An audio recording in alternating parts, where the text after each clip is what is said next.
There are two names that have dominated headlines for very different reasons, and yet somehow the threads of their stories have begun to pull in the same direction. One is Kelly Clarkson, the woman who won America's heart on a reality stage and spent the next 2 decades building something real, only to watch it quietly fall apart behind closed doors. The other is Joel Osteen, the man who turned a smile into an empire and convinced millions that God wanted them to prosper, only to find that the empire has cracks running deeper than anyone expected. 4 years. Both of them kept the most important things hidden. Kelly stayed quiet about what she now calls a truth she was not ready to face. Osteen kept smiling through controversies that would have destroyed most public figures. But something has shifted. The silence is breaking. And what is coming out on both sides is more revealing than anything their critics ever imagined. Kelly Brianne Clarkson was born on April 24, 1982, in Fort Worth, Texas. She grew up in Burleson, a small suburban town where life was not easy and stability was not guaranteed. Her parents divorced when she was 6 years old, and that separation scattered the family in ways that left permanent marks. Her mother kept Kelly. Her brother went to live with an aunt. Her sister went to live with another family member. A household that had once been whole became something fractured and spread thin across different addresses and different lives. Kelly has spoken about this period carefully over the years, never dramatizing it but never dismissing it either. She has said that growing up the way she did made her deeply independent, sometimes to a fault, and that she learned early how to survive in spaces where love was conditional and presence was never guaranteed. She found music the way most people find the one thing that saves them, by accident and by necessity at the same time. A choir teacher at Pauline G. Hughes Middle School heard her singing in a hallway and stopped everything to ask whether she had ever had formal training. She had not. What she had was something that could not be taught. Her voice was not the kind you heard every day. It was the kind that made people stop moving. She joined the choir, then the school musical, and from that point forward music was not just something she did. It was the only plan she had. She moved to Los Angeles after high school, chasing the industry the way young singers always do, running headfirst into closed doors and empty bank accounts. She worked as a waitress, slept on friends' couches, and tried to find a way in that did not seem to exist. Then in 2002, a television producer named Simon Fuller launched a new competition series called American Idol, and Kelly Clarkson walked in and changed the outcome of her entire life. She won that first season, and it was not close. The moment her name was announced, something in the cultural air shifted. This was not a polished industry product. This was a real woman with a real voice and a real story, and the country responded to that in a way nobody had fully predicted. Her debut single A moment like this shot to #1 on the Billboard Hot 100 faster than almost any single in chart history. Her album Thankful followed in 2003 and went platinum. Then came Breakaway in 2004, which sold more than 12 million copies worldwide, and gave her Since You Been Gone, the song that essentially redefined what a pop breakup anthem could sound like. She won Grammy Awards. She headlined arenas. She became, by almost any measure, one of the most successful recording artists of her generation. But success and happiness are not the same country, and Kelly Clarkson has been honest enough over the years to say that she spent a long time confusing the two. The years between her professional rise and her personal unraveling were complicated in ways the public did not fully see. She struggled with her weight in a way that was made worse by the constant scrutiny of an industry that treated women's bodies as part of their professional profile. She has said that at certain points she was not in a healthy place physically or emotionally, and that the pressures from outside matched the kind of internal pressure she had been carrying since childhood. She kept working, kept releasing music, kept showing up, but underneath the performances, there was a woman still trying to figure out what she actually needed. Then came Brandon Blackstock, and this is where the story turns into something much darker than a simple celebrity divorce. Kelly met Brandon Blackstock through industry connections, specifically through his father, Narvel Blackstock, who was at the time the manager of Reba McEntire, a woman who would later become Brandon's stepmother. The relationship developed over time, and in October 2012, Kelly announced their engagement. They married on October 20th, 2013, in a private ceremony in Tennessee. By all visible accounts, it looked like the partnership Kelly had been searching for. Brandon was experienced in the music business. He managed artists, he understood the industry, and he presented himself as someone who could be both a partner in life and a steady professional hand in her career. They had 2 children together. River Rose Blackstock was born in June 2014. Remington Alexander Blackstock was born in April 2016. But what Kelly has slowly revealed over the years since the divorce was filed in June 2020 tells a very different story about what was happening inside that marriage. The divorce itself was brutal in ways that rarely make sense until you understand the full financial picture. It was not just the end of a relationship. It was the unraveling of a business arrangement that had become so entangled with the personal that separating the two required years of legal fighting and millions of dollars in fees. Brandon Blackstock had served as Kelly's manager, which meant he had been taking a professional cut from the woman he was married to for years, while simultaneously being her husband. When the marriage ended, the financial complications did not end with it. Kelly has said publicly, and with a calm that sounds hard-earned rather than rehearsed, that she did not fully see what was happening while it was happening. She has described the experience of building her professional life and trusting the person closest to her to help protect it, only to eventually understand that the structure she believed in had been built partly on terms that did not serve her. She has said that to this day, most people do not understand the full reality of what her marriage to Brandon Blackstock actually involved behind the scenes. Not the emotional reality, which was difficult enough, but the professional and financial reality that made the divorce not just painful but genuinely complicated in ways that went far beyond what tabloids ever captured. The legal proceedings dragged on for years. Brandon sought spousal support, which was a detail that generated significant public commentary. He eventually relocated to a Montana ranch that Kelly owned, which generated its own separate legal dispute about whether he had a right to remain there and under what terms. A judge ruled in 2021 that the ranch was Kelly's separate property, which was a significant legal victory, but also a signal of just how deeply intertwined the personal and financial had become. The final divorce settlement was not completed quickly. It stretched into 2022, and Kelly spent much of that period doing what she has always done, which is working. She launched The Kelly Clarkson Show, which went on to win Daytime Emmy Awards. She joined The Voice as a coach. She moved to New York. She rebuilt. What she has said most recently, and what she has described as things she was not ready to say before, concerns the internal work that followed. She has spoken about therapy in ways that are unusually direct for someone at her level of public visibility.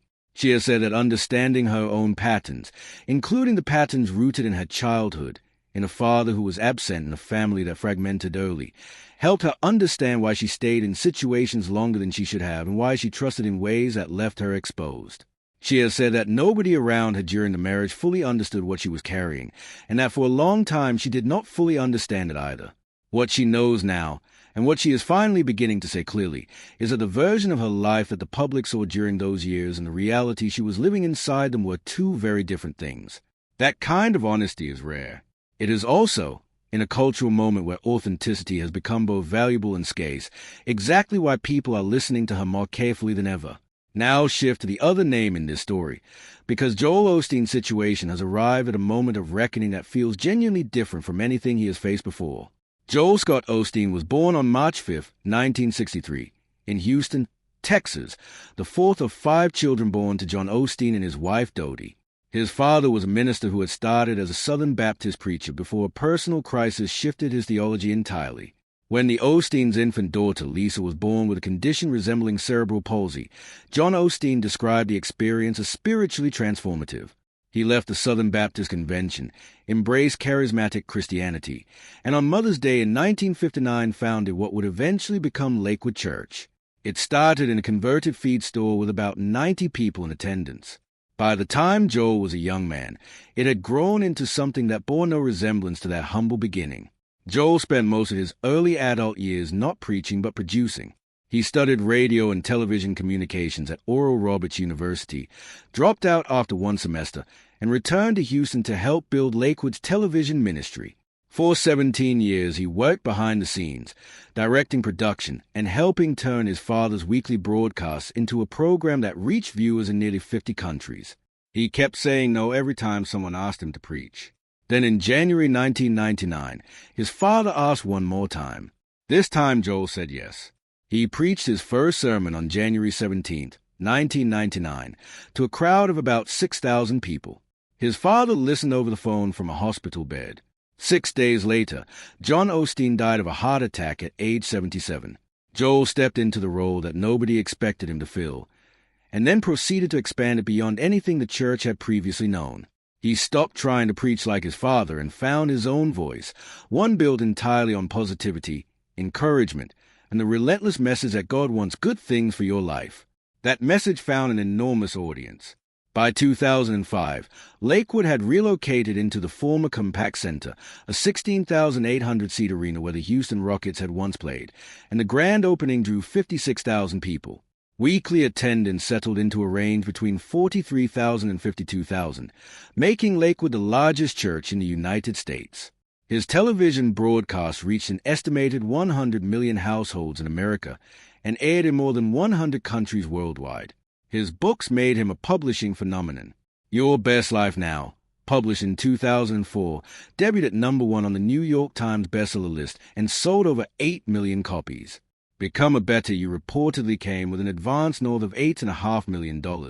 He published 7 #1 New York Times bestsellers in total, and more than 25 books overall.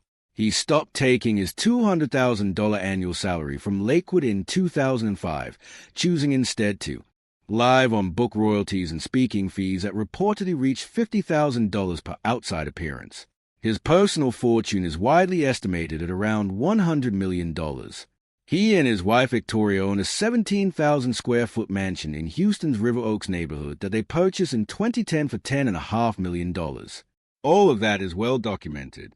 What is also well documented, and what has been steadily accumulating into something that now feels impossible to dismiss, is a list of controversies that have followed him with increasing frequency and increasing severity. Hurricane Harvey in August 2017 exposed something about Lakewood's public posture that Osteen never fully recovered from. When the storm devastated Houston, Lakewood initially posted that the building was inaccessible due to flooding. People drove to the church, filmed what they saw, and posted videos that appeared to show the building accessible and dry. The backlash was immediate and massive. By the time Lakewood opened its doors for sheltering, the narrative had already been written, and Osteen's media appearances to defend himself only made things worse. He said at one point that if they had sheltered evacuees and the building had flooded, that would not have been a good story. Critics pointed out that his neighbor in public sympathy that week was a furniture store owner named Jim McKingvale, better known as Mattress Mac, who had immediately opened his warehouses to anyone who needed shelter and sent trucks into flooded neighborhoods to rescue families. The contrast was brutal. Then there was money found in a church bathroom wall. In March 2014, Lakewood reported that roughly $600,000 had been stolen from its safe, including $200,000 in cash and $400,000 in checks from weekend offerings. No one was ever arrested. The money was insured. More than 7 years later, in November 2021, a plumber doing routine repairs in a public restroom at Lakewood Church removed some tile and watched approximately 500 envelopes fall out of the wall. Those envelopes contained cash, checks, and money orders. Police confirmed the discovery was likely connected to the 2014 theft. The statute of limitations had expired. No charges could be filed. The plumber received a $20,000 reward that Lakewood itself had contributed to years earlier. During the COVID pandemic, Lakewood received $4.4 million in Paycheck Protection Program funds, which made it the third largest PPP recipient in the Houston area. When that became public in December 2020, the backlash was severe enough that Lakewood eventually announced it would repay the full amount rather than seek forgiveness of the loan. Ministry Watch had already given Lakewood an F rating for financial transparency and a donor confidence score of 3 out of 100. And then on February 11th, 2024, the horror that no press strategy could manage. A 36-year-old woman entered Lakewood Church between services carrying an AR-15 style rifle. 2 off-duty law enforcement officers working church security returned fire and killed the shooter. But her 7-year-old son, who had entered the building with her, was shot in the head. He underwent 5 brain surgeries. Surgeons removed half of the right side of his skull. Doctors said the words that landed like a sentence over the entire event. Sam will never be Sam again. What connects Kelly Clarkson and Joel Osteen in this moment is not the details of their stories, which are very different. It is the nature of what happens when the version of a life that someone projects into the world and the reality of what they are actually living begin to separate so far from each other that the gap becomes unsustainable. Kelly has spent the years since her divorce doing the difficult internal work of understanding how that gap formed in her own life and what it cost her. She is now speaking about it with clarity and a directness that feels genuinely owned. Joel Osteen has not arrived at that same place. He is still smiling. He is still preaching hope. But the accumulation of controversies, from the hurricane response to the bathroom money to the shooting that happened inside his own church, has created a weight that his trademark optimism is no longer quite strong enough to carry. What comes next for both of them is genuinely unclear. Kelly Clarkson has rebuilt her professional life in ways that look more authentic and more grounded than anything she was doing while her marriage was disintegrating in the background. She has found a voice that is not just musical but personal, one that tells the truth about difficulty and survival without packaging that truth into easy inspiration. Joel Osteen faces a reckoning that is less personal and more institutional. The questions about Lakewood's finances, its transparency, its response to crisis, and its relationship to the community it claims to serve have not gone away. If anything, they have grown louder. The smile that built an empire may still be intact, but the walls around it are not.